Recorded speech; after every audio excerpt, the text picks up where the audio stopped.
Hello guys, explore এভরিতে আজকে একটা নতুন ভিডিও নিয়ে চলে এসেছি।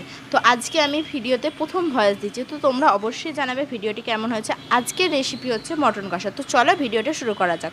প্রথমে আমরা মাংসটিকে ভালো করে ধুয়ে নেব। তারপরে সেখানে পরিমাণ মতো হলুদ গুঁড়ো, পরিমাণ মতো লঙ্কা গুঁড়ো, আদা বাটা এবং পরিমাণ মতো তেল দিয়ে সেটাকে আমরা ভালো করে ম্যারিনেশন করে নেব। ম্যারিনেশন করে নেওয়ার পর আমরা কিছু কুচো পেঁয়াজ দিয়ে দেবো।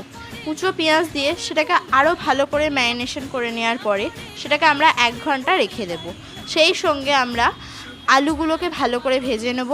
আলুগুলো ভাজা ভাজা হয়ে গেলে ওই তেলেতেই আমরা ঘি, গোটা গরম মশলা এবং রসুন বাটা, কাঁচা লঙ্কা দিয়ে সেটাকে রসুন বাটায় যাতে ভালোভাবে ভাজা ভাজা হয়ে যাবে, তখন আমরা টমেটো কুচিটা দিয়ে দেবো। টমেটো কুচি দেওয়ার পরে আমরা মাংসটা দিয়ে দেবো।